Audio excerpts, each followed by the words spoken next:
why is the Qur'an was revealed in a certain manner, but then compiled in a different manner?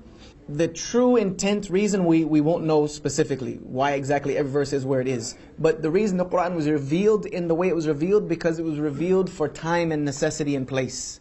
It was revealed as needed. Like if you see the earlier revelations, they were for the people in the Meccan period. It did not have any rules and regulations. It was all just about akhirah. It was all just about Jannah. It was all about the affairs of attaching people's heart to Allah subhanahu wa ta'ala.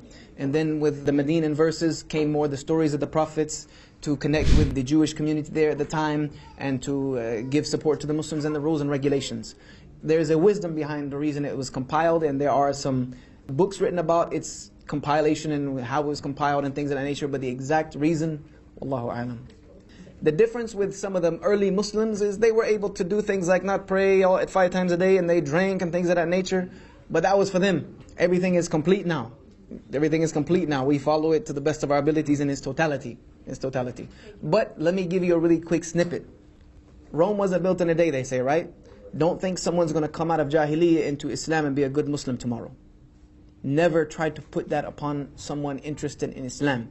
That they want to become a Muslim, and the first thing you do is you hit them with the rule book. You cannot do this, now you cannot do that, you cannot do this, you cannot do it. Hold on a second. Who told you could do that? Someone I've even heard out of my own 2 ears. Can I become a Muslim? I cannot give up drinking yet. Can I become a Muslim? No. La hawla wa la quwwata illa billah. I felt like hitting him if it was halal. Are you serious? Yes, become a Muslim. Yes, but can you become a Muslim and still eat your ham sandwich? Yes, it's not permissible, but doesn't mean you can't still do it. You do not keep someone from Islam, because obedience to Allah comes with iman. Iman. You do it willingly. You do it willingly. If you put a gun to someone's head and said, stop drinking, it's not going to do them any benefit. It will stop them from drinking, but they're not going to get any reward for it. Put a gun to my head and tell me, go pray right now. Am I rewarded for that salah? No. I'm doing it because you might kill me. Understand that. Muslims take time. Just the same way like Islam took 23 years to come to its completion, some Muslims may take years to really come fully onto understanding what is right and what is wrong. Be patient with new Muslims. Please be patient. First thing we do is we break out the stick. Second they enter into Islam.